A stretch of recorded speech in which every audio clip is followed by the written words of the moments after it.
Escucha, soy Federico Cruz, su brujo de lujo. Estamos transmitiendo desde la Fonda San Ángel, aquí enfrente de uno de los lugares más bellos de aquí del Distrito Federal.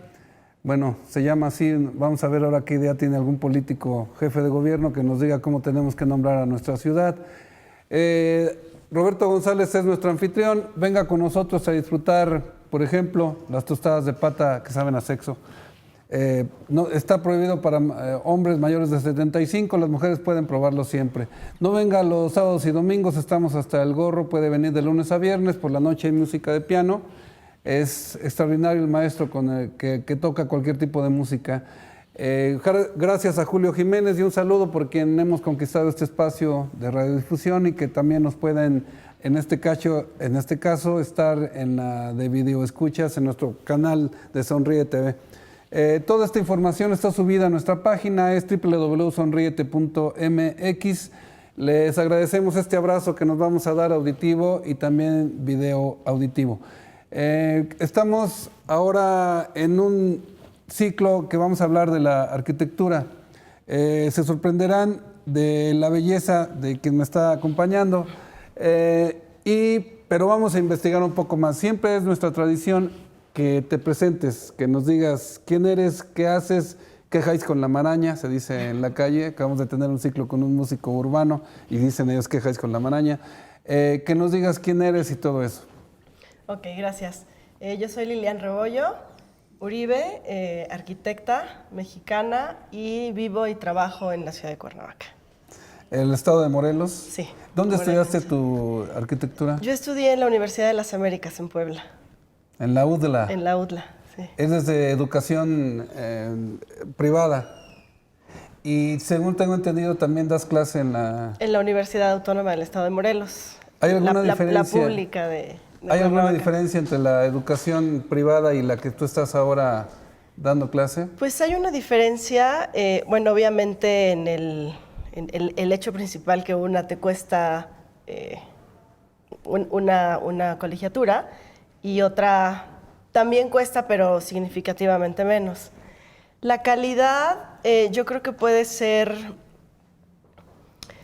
igual, pero creo que en lo que va con mi experiencia personal, creo que hay una cuestión ahí como de actitud o percepción, pero más de parte de los alumnos. Por ejemplo, al menos en mi caso, o sea, ya como diferencia generacional, yo sí estudié en una escuela de paga, fui becada, y entonces tuve como que esforzarme por tener un promedio, no perder esa beca, pero también había como esta, pues sí, un poco más de responsabilidad, ¿no? En mi papel como estudiante. Y al menos ahora, y hablando con otros amigos en otras escuelas, tanto públicas como privadas, hay como, o sea, como que eso es un poco menor, ¿no? Y yo creo, probablemente me equivoque, pero al menos en este momento sí pienso que el hecho de que algo te cueste a ti o a tus papás le da un poquito como de valor, ¿no? Entonces ahora siento que el hecho de que hay muchas facilidades para los chavos, porque por ejemplo ahora nuestro rector, el doctor Alejandro Vera, está dando mucha oportunidad, entonces entran muchos alumnos que en otros años pudieron haber quedado fuera. Sin embargo, y bueno, y aparte también el gobierno del estado da una beca salario, o sea, hay como muchos incentivos, pero creo que tanta ayuda como que puede confundir, ¿no? Entonces creo que no valoran. ¿Cuánto tiempo tienes dando clases? 2 años, es poquito. ¿Qué tipo de materia es? Pues doy materiales de construcción, o sea, he dado en el área de construcción, de diseño y de teorías. Te platico te conocí a través de Alejandra Villela. Sí. Conocí tu trabajo, se va a ver, nuestro productor Guillermo Cuevas lo va a poner mientras estamos platicando. Okay. El trabajo que hiciste, la calidad del trabajo que hiciste con Alejandra Villela. Me impresiona tu manejo de la luz, tu manejo de los materiales y tu manejo de ajustarse a un presupuesto, que es lo que casi siempre tiene que ver con la arquitectura, que no mejor, o la gente se autoconstruye Sí, claro. o construye un ingeniero que nosotros hacemos. Déjame decirte que soy ingeniero y profesor de ingeniería. Nosotros construimos cajones para vivir, no se caen, pero son espantosos, ¿no? Son cajas de zapatos los que hacen los ingenieros. ¿Cuál es tu punto de vista de poder enseñar en una universidad pública? ¿Hay manera, Hay formas, aún como dices ahora, qué bueno que el Estado está apoyando estas becas salarios. ¿Le encuentras sentido tú actualmente a la educación universitaria? Híjole. Está un poco complicado, pero sí, creo que sí. La verdad sí, y sobre todo el hecho de estar ahí a mí me motiva muchísimo porque hay muchísimo más alumnos o más profesionistas que saldrán de una escuela pública que una privada. Y son los que en muy pocos años van a dar forma, ¿no?, a este escenario de vida que se hace con la arquitectura. Entonces sí, creo que sí es importante estar en una pública. ¿Cómo es que tú tienes una beca para entrar a la UDLA, para estar en Puebla? ¿Tú venías de educación pública o venías de educación particular? No, yo venía de educación particular. Estudié en la preparatoria en el TEC de Monterrey y de hecho entré a la Universidad de las Américas sin beca. Ya estando ahí, la busqué. ¿Y dónde era tu lugar de residencia? ¿Dónde vivías? Primero viví en la universidad, en los dormitorios, porque hay una zona para los alumnos, y ya después salí a Cholula. Ahí rentaba. ¿Y siempre has vivido tú en Cuernavaca? En el trabajo que estamos viendo, que vamos a estar pasando, ¿cuál es tu concepto de la arquitectura? Ese manejo que te decía de la luz, de los materiales que tienes, ¿qué es lo que piensas que el ser humano necesita para vivir? Bueno, la arquitectura son muchas cosas, ¿no? Y en primera instancia, pues sí es un refugio, es un límite, un espacio delimitado que es tu hogar, que te da paz en primera instancia. Hay otras actividades que se cumplen, pero yo creo que la arquitectura en general es eso, o sea, es ese espacio que es delimitado por estos elementos físicos que pueden tener muchas formas, sean cajas, como tú decías, o con unos espacios abiertos y cerrados, con luz, con sombras, etcétera. Pero en realidad la arquitectura es eso, el espacio delimitado que uno habita con los sentidos. Hay una cuestión importante, porque nos conocimos, Alejandra Villela andaba ella preocupada de cómo vivir, qué hacer, cómo poner toda la idea que ella tenía de el lugar donde va a habitar, porque me platicaba que andaba buscando, que encontró algo, y de pronto te encuentra a ti y parece que encontró la luz. Y eso es precisamente lo que quiero poner de manifiesto. Hay una novela que me gusta mucho de Thornton Wilder. Este autor se llama Los Idus de Marzo, y en esta novela platica él la caída del Imperio Romano y en la manera en que empieza a perder, porque el imperio empieza a perder sentido, la calidad de los soldados que manda, los centuriones, etcétera, empieza ya la decadencia del imperio. Y resulta que cuando ya empiezan a caer todas las provincias, todas las partes por los bárbaros, bueno, por los pueblos que no están conformes con ellos, y los soldados, los romanos, los ejércitos se ponen borrachos porque ya saben que vienen y les toca pelear, y bueno, ya se ponen borrachos, empiezan ellos a sentirse muy mal, y así es como se manifiestan en la bacanal. Y las mujeres arreglan su hogar. Y eso me recuerda mucho la actitud de Alejandra. Hay una actitud diferente del hombre con respecto a la habitación y la mujer, ¿no? Respecto a cómo la habitan. Sí. Bueno, pues sí, hay una cuestión cultural, pero yo creo que tendría que habitarse igual, ¿no? O sea, ya más allá de como estas actividades de hombre o de mujer, pero sí, o sea, la mujer tiende a ser más detallista, sin embargo, hay hombres que también, ¿no? Desde los que lo habitan hasta los que lo diseñan. ¿Te sientes a gusto en la arquitectura? Sí. ¿Te sientes reconocida en lo que sabes? Pues es que depende que sea reconocimiento. Por ejemplo, a mí me da muchísimo gusto. Tengo 2 premios con las obras que he realizado. Una es en una bienal aquí en México y otra fue en una bienal en Quito, en Ecuador, que por supuesto dan mucha satisfacción, pero por ejemplo el hecho de que tus clientes estén contentos o te agradezcan, o que incluso pues los trabajadores, o sea, el equipo, porque obviamente pues no soy yo el artífice de todas las obras, ¿no? O sea, es un equipo que está detrás, es mucha gente, arquitectos que me ayudan, ingenieros, el plomero, el eléctrico, el albañil. Entonces, cuando ellos también se sienten como contentos con el resultado y se sienten parte del equipo, también es un reconocimiento bien bonito. Y otro también cuando tengo clientes, que aunque todavía no esté la obra terminada, vamos así en buen camino, pues eso eso es súper gratificante, ¿no? O sea, invaluable. Platícanos, ¿qué es una Bienal, la de Quito? ¿Cómo se escribe uno? ¿Cómo cualquiera puede ser? Sí, bueno, son pues, ay, se me fue la palabra. Son premiaciones o reconocimientos, hay nacionales y hay internacionales. Estas organizaciones se dan de manera, por colegios de arquitectos o de manera como privada. Y pues tú lanzan una convocatoria, son cada 2 años, por eso es bienal, es un reconocimiento, ¿no? A la arquitectura en el tiempo y en el lugar, ¿no? Entonces, pues sí, es una convocatoria y tú te tienes que... Hay algunas, es que no sé mucho, la verdad es que no sé mucho, apenas estas 2 que me inscribí, pues tuve afortunadamente estos premios, pero me parece que sí son convocatorias abiertas. No sé si hay algunas en donde ya alguien postule, ¿no? A los concursantes, pero creo que no. Creo que son todas abiertas y entonces cada quien se inscribe. Pero tienes que ser arquitecto. Sí. Sí, son bienales de arquitectura. Puede entrar uno del Politécnico porque nosotros le llamamos trolebuses. No, es que le llamamos trolebuses porque son ESIA, ingenieros arquitectos. Sí. A algunos les gusta, a otros no. Sí, pero siempre sí. decíamos, ni son tranvías, ni son camiones. Por eso le decíamos los trolebuses. Y sí, estamos platicando de arquitectura.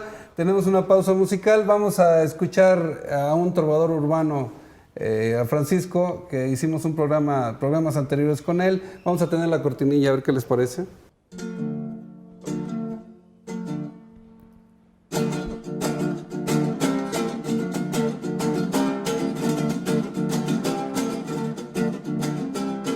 Me fui para Cuernavaca porque quería descansar. El tráfico de la ciudad vas casi a vuelta de vaca. No puedes estirar la pata y adentro de ese camión que te sobra el apretón. Y si te vas por el metro, te juro que así es un reto, que no tengas arrimón, que no tengas arrimón. No fui a Cuernavaca porque andaba buscando un premio nacional e internacional, de esos que se dedican a cosas de la alta cultura, a una dama que me hablara de la arquitectura. Entonces, llegué tarde pero despacio. Y lo primero que escuché y de su mirada destaqué es la importancia de administrar el espacio. La forma en cómo se va a construir, cómo se distribuye el lugar, la importancia de la luz y por supuesto de las funciones que pueda tener en el hogar. Yo venía a dudar, ¿a poco la arquitecta hace los planos a mano? ¿Los hace la antigua? ¿O al estilo AutoCAD? O tal vez hace recorridos virtuales a través del 3D Max, del Canvas, el Illustrator, o tal vez del Photoshop, qué sé yo. Yo tenía mi comitiva, hacerme una casa muy bonita, bien construida y bien medida. Le había propuesto que me hiciera una casa de un porte sostenible para que no tuviera que gastar tanta lana entre fusibles y que por sí sola se pueda alimentar. Me recomendó, ponle una celda solar directo en el cenit para que el sol le vaya a pegar. Y por eso de la escasez del agua, sistema de captación. En el fondo debe haber una cisterna que sea filtrada por unas bellas plantas tiernas. Y como es importante que la casa vaya a respirar, debe tener muchas ventanas. Cuando preguntamos de la lana, ahí sí me fue a espantar. No pensé que las casas orgánicas fueran tan caras. Y me regresé para la ciudad. Me vine a la Santo Domingo, Coyoacán.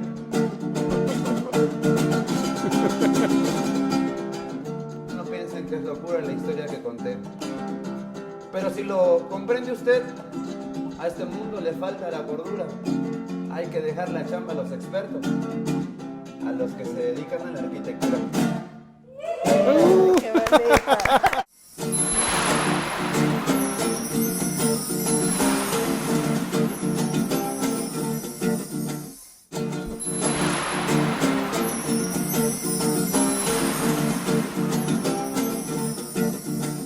Acabamos de regresar de nuestra pausa musical. Francisco, nuestro trovador urbano, fue el que nos ha dado permiso de poder contar con él auditivamente y su arte de decir las cosas. Bueno, estábamos hablando de la Bienal. Entonces supongo que hay categorías para poder inscribirse. Si tú quieres hacer un edificio, una escuela, claro, un jardín, ¿en qué te inscribiste tú? Bueno, en la Bienal de Arquitectura Mexicana, en la Bienal pasada, que la premiación fue exactamente hace un año, en noviembre del año pasado, inscribí un proyecto que es el Hípico del Bosque, que está en Cuernavaca, Morelos, y ese fue en la categoría de deportes. Y ahí fue donde obtuve la medalla de plata. ¿Y qué tipo de deporte para practicar? Es equitación. ¿Y en Quito? Ahí metí un proyecto de remodelación de una vivienda y entonces lo inscribí en la categoría de rehabilitación y reciclaje.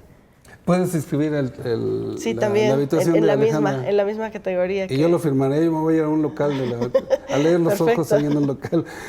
Porque sabes que soy, bueno, te digo, soy brujo pero de lujo, no cualquiera, y leo los ojos. Después te digo, ¿cuánto te cobro? No es cierto, no es cierto. Una de las condiciones de poder hacer este programa es nunca hacerme propaganda porque no tiene sentido. El sentido tiene de que tú puedas venir y que la gente te vea nomás con ese brillo de ojos que tiene y dice, no, si le doy el contrato, entonces no importa. Entonces, el siguiente trabajo que vas a presentar, nos decías, ¿de qué es? Bueno, el que estoy ahora en proceso de obra, también es un proyecto, este es de uso mixto porque es vivienda y es comercio y es educación. Y es una rehabilitación y un reciclaje también de una edificación existente. De lo que yo conozco de tu trabajo es el sentido de la luz. Y te explico esto porque estoy haciendo un trabajo conjunto con Antonio Valles, un poeta. Si tienes oportunidad de quedarte, darnos otro programa. Él está haciendo un libro sobre un arquitecto precisamente del Poli, de la ESIA, nada más que está él radicando en Oxford, en Inglaterra, y están haciendo un trabajo donde él tiene los planos, él pone los planos pero artísticos, de lo que es las construcciones del siglo XV allá en Inglaterra. Y yo le mencionaba que, por ejemplo, cuando la invención del vidrio, que es alrededor de ese tiempo, tanto los arquitectos se dedican a dejar ya pasar la luz, porque antes se hacían castillos, eran hoyos nada más, ¿no? Después ya una vez que se descubre el vidrio ya puede haber ventana, entonces totalmente la construcción es diferente. Entonces, lo vamos a estar viendo ahora que esto que estamos platicando, cómo serán los planos de antes, y resulta que es cuando aplican, que eso lo vas a entender bien, una charnela, como si se cayera la edificación que está en el norte, en el sur, este y oeste, se aplica la charnela y pues era el único plano que tenían, o sea, no había manera más que de interpretar como Dios te da a entender, pero era la luz y el vidrio, la invención del vidrio que le da un nuevo aliento, aliento de nacimiento a lo que es la arquitectura. A mí me impresionó cómo manejabas las ventanas, el vidrio. Sí, bueno, hay más que el vidrio como en esta aplicación en un principio que era en vitrales y sobre todo en estas construcciones religiosas, ¿no? Que fue donde más auge tuvo, que eran en la parte de arriba para tener esta luz cenital, también con la reflexión del color, ¿no? Esta intención como religiosa también, ¿no? Silencio, esa sensación de paz, la luz que viene, pues la luz divina, ¿no? Que viene de arriba. Sin embargo, bueno, sí, en mi trabajo, claro, es importante también aprovechar la luz natural y crear estas sombras también, que digo, la comparación creo que dista muchísimo, porque mi trabajo creo que es como un poco, no en afán de demeritarlo, pero sí como, no sé, como básico tal vez, como sencillo, pero no por eso menor, ¿no? O sea, lo que voy es que sí me interesa a mí y en general en todo mi trabajo es hacer como tener buenos resultados con movimientos mínimos o acciones como definitivas, ¿no? O sea, no sé cómo explicarlo claramente, pero sí, o sea, la intención es que resalte precisamente más ese espacio o esa luz o esa sombra que el elemento mismo, ¿no? ¿Y ese presupuesto? Sí, claro, pues es que todo ha sido una consecuencia. Exacto, es consecuencia, ¿no? Cuando hay poco presupuesto, pues entonces son como ese tipo de decisiones para poder tener resultados importantes, ¿no? O grandes, o sea, trabajamos con eso, con la luz, con el espacio. ¿Cómo es que puedes tú considerar, te pongo un ejemplo, San Miguel de Allende? Estoy muy cerca de esa comunidad y me he dado cuenta cómo la gente tiene que estar luchando porque San Miguel de Allende, dentro de lo que yo sé, es una comunidad donde no se pueden construir grandes conjuntos habitacionales, de esos en serie, que se hacen, donde no puede haber centros industriales, donde toda la rehabilitación que se ha hecho de lo que son las casas y cómo se vive. Obviamente esto tiene que ver porque vive mucho extranjero ahí, lo que se le conoce como los baby boom. Ellos sí tienen capacidad de conservación. Por eso me llama la atención. ¿Cómo ves tú? Porque precisamente ahí en San Miguel acaban de parar otra vez otro proyecto de 25,000 habitaciones. Y ¿qué pasa con el agua? ¿Qué pasa con tu actividad arquitectónica cuando de pronto ves que no es desesperante de pronto que tú haces algo bien y el entorno está totalmente acabado? Por ejemplo, esta construcción aquí en la Ciudad de México, que ves edificios que se ponen junto a la casa y está totalmente, la casa se puede simbrar, cuartear y todo, y está la construcción así, no importa. ¿Cómo ves esa capacidad de la arquitectura ahora contemporánea en nuestro México? Pues, híjole, lo que pasa es que en nuestro México, más bien nuestro México está construido con un porcentaje muy bajo de arquitectos, ¿no? O sea, la mayoría es autoconstrucción o muchas veces... Y hasta los ingenieros hacen sus cajones. Sí, o sea, realmente son pocos, o sea, no quiero decir que si nos... Pero no creo que si nos dejaran esta chamba a más arquitectos pudiera ser mejor, ¿no? Pudiéramos tener un entorno mucho mejor, pero lo que sucede es que la realidad es el porcentaje es muy pequeño, el que se ha hecho con arquitectos. Sí, te digo que los ingenieros son especiales en hacer cosas feas. Yo digo que tenía que ser arquitecto civil, esto está en contraposición a lo que era el ingeniero militar, pero estaríamos bien para construir presas hidroeléctricas o lo que sea. Pero cuando le encargan una casa, por favor, no la hagan. ¿No? Pregunte, mejor déjenle al maestro albañil. Si no hay arquitecto, mejor el maestro albañil hace mejor las cosas. ¿Crees entonces en lo que es la capacidad de los alumnos de sentir lo que es la arquitectura? Claro, claro. Y sobre todo en esta situación en donde ya está casi todo construido, hay poco espacio. Pues sí, poco espacio que deberíamos ya invadir con estas construcciones y no es necesario, como comentabas, este proyecto que frenaron en San Miguel, que sí pueden haber este tipo de desarrollos, pero con un ordenamiento distinto, ¿no? Un ordenamiento territorial, ecológico, distinto, ¿no? De cómo tendrían que ser estos asentamientos humanos. Pero la realidad, por ejemplo, es que ya hay mucha urbe construida, espontánea, un poco arcaica, como resultado de situaciones culturales, económicas, sociales, en donde la gente va construyendo de a cuartitos conforme tiene los recursos, conforme y más o menos como se van dando a entender, ¿no? Entonces yo creo que ahí, por ejemplo, hay un nicho bien importante de trabajo y sobre todo en los alumnos, ¿no? Al menos en los de la facultad en la que estoy, que más allá, a mí me pasa mucho, hago mucho esta reflexión, un poco como en mi caso también, ¿no? O sea, yo también fui estudiante y todos aspiramos a hacer grandes obras, ¿no? Tenemos muchos maestros que estudiamos durante nuestra formación, muchos maestros en las aulas y otros fuera de, los que admiramos sus obras o sus publicaciones.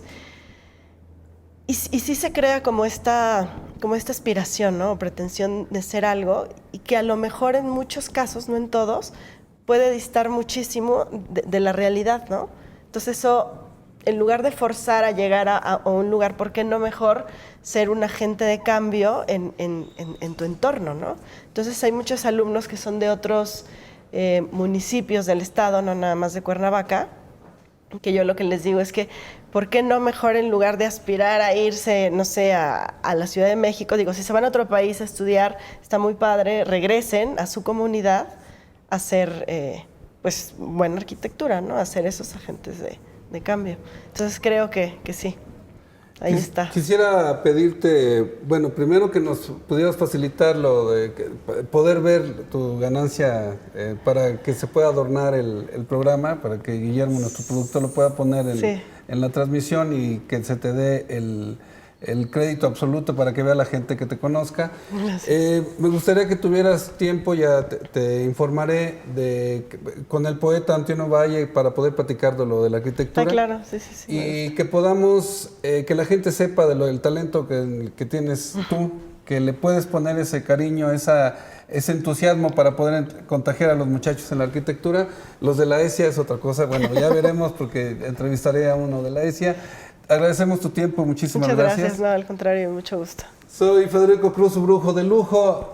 Un abrazo auditivo y abrazo también de video. Vamos a entregarle a esta preciosura de mujer por dentro y por fuera nuestro programa. Nos escuchamos en la siguiente emisión. Muchas gracias por estar con nosotros.